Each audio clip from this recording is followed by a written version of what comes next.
ఓం శ్రీ మహాగణాధిపతయే నమః. ఓం శ్రీమాత్రే నమః. ఉన్న మాసములలో మనకు విశేషమైన మాసం ఏమిట్రా అంటే మాఘమాసం. మనకు వచ్చు పండుగలలో విశేషమైన పండుగలు 1 వసంత పంచమి, 2 రథసప్తమి, భీష్మ ఏకాదశి, మహాశివరాత్రి. ఈ 4 పండుగలు కూడాను మాఘమాసంలో వచ్చును. ఈ మాఘమాసంలో మీరు ఏ క్రతువు చేసినా సరే అది కోటి జన్మల ఫలితం ఇస్తుంది.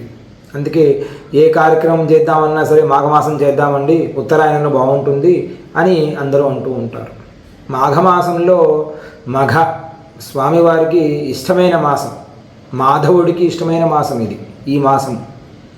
అంతేకాకుండా సరస్వతీదేవికి కూడా ఇష్టమైన మాసం, ఎందుకంటే అమ్మవారు పుట్టినది ఈ మాసమే కాబట్టి. వసంత పంచమి, శ్రీ పంచమి మరియు రథసప్తమి, శ్రీ సూర్య భగవానుడు పుట్టిన మాసం కూడా ఈ మాసమే. భీష్మ ఏకాదశి, స్వామివారు అంపశయం మీద కాలాతీతంగా స్వామివారు స్వర్గలోకానికి వెళ్ళిన మాసం భీష్మాష్టమి, భీష్మ ఏకాదశి, అది కూడా మాఘమాసమే. విశేషమైన మాసము, అందరికీ ఇష్టమైన పండుగలలో మహాశివరాత్రి, జన్మకో శివరాత్రి అంటారు. అందులో అది కూడా ఒకటి, మహాశివరాత్రి. అది కూడా ఈ మాసంలో వచ్చున్నది. కాబట్టి ఈ మాసంలో ఏది చేసినా సరే అది విశేష ఫలితమును మనకు ఇచ్చును.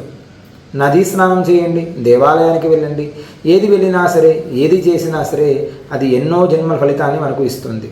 కాబట్టి అందరూ కూడా అంటారు, నాయనా ఖచ్చితంగా వెళ్ళాలి, మాఘమాసం వెళ్ళాలి, మాఘమాసంలో కనీసం ఒక తులసీ దళమైనా సరే తీసుకుని వెళ్ళి విష్ణుమూర్తికి సమర్పించిన ఆయన స్వామి వలన మనము ఉన్నత శిఖరాలకు వెళతాము అని అంటారు. కాబట్టి మర్చిపోకుండా మాఘమాసంలో ప్రతి ఒక్కరూ కూడాను విష్ణు దర్శనం చేయండి. ఎలాగో చివరిలో శివరాత్రికి శివ దర్శనం చేస్తాము, మధ్యలో అమ్మవారి దర్శనం ఉంటుంది, వసంత పంచమి, భీష్మ ఏకాదశి, రథసప్తమి, ఇలా అన్నీ ఉన్నాయి. కాబట్టి ప్రతి ఒక్కరు కూడాను అవకాశం ఉన్నంత వరకు మీ దగ్గరలో ఉన్న దేవాలయానికి వెళ్ళండి. దేవాలయానికి వెళ్ళి విష్ణుమూర్తిని ఆరాధన చేయండి. ఎందుకంటే ఒకరికి ఇష్టమైన మాసం అనేసరికి ఇప్పుడు పలానా వాడికి పలానా ఇష్టం అంటే మనం వాడికి కొనుక్కొని మరీ తీసుకొని వెళ్తాం. అదేవిధంగానే దేవతలకు ఇష్టమైన మాసం మాఘమాసం కాబట్టి శ్రీ మహావిష్ణువుకు శక్తి కొలది పుష్పం ఫలంతోయం, ఆయన ఏమి నాకు అవి వితే అని అడగడు. శక్తి ఉంటే కనీసం ఒక పువ్వు అయినా సరే నా దగ్గర పెట్టరా నాయన, నీ పాపాలన్నీ కూడా నేను పోగొడతాను.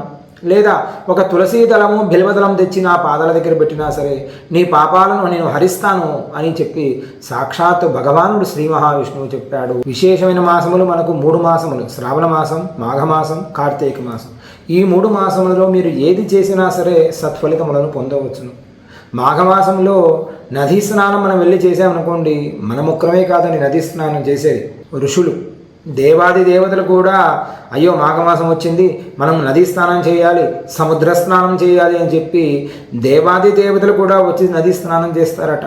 మహావిష్ణువుకి ఇష్టమైన మాసం కాబట్టి దేవాది దేవతలే వచ్చి భూలోకానికి వచ్చి సముద్ర స్నానం, నదీ స్నానం చేస్తూ ఉన్నారు ప్రాతకాలం. అంటే మనము కూడా మన దగ్గరలో ఉన్న నదీ స్నానానికి వెళ్ళాలి కదా.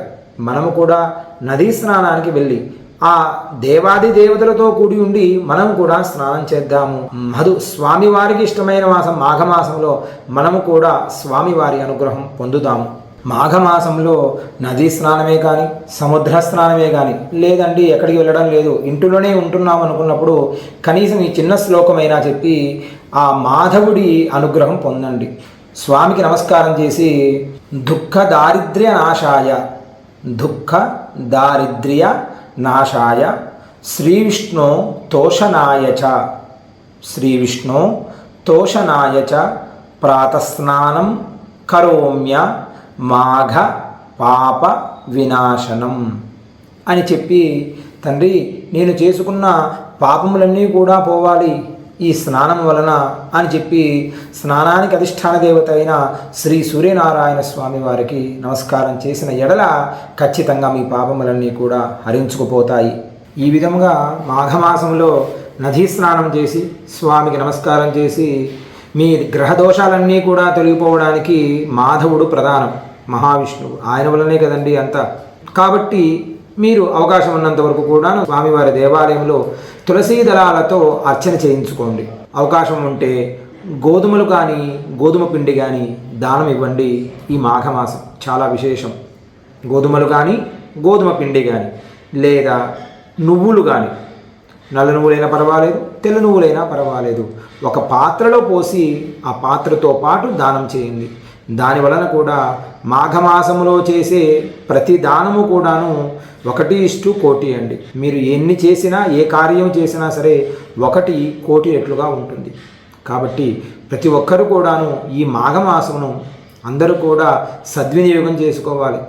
తద్వారా మనకు వచ్చు గ్రహ బాధలు కానీ, నక్షత్ర బాధలు కానీ, ఇంటిలో ఉండే ఈతి బాధలు కానీ అవన్నీ కూడా తొలగిపోతాయి.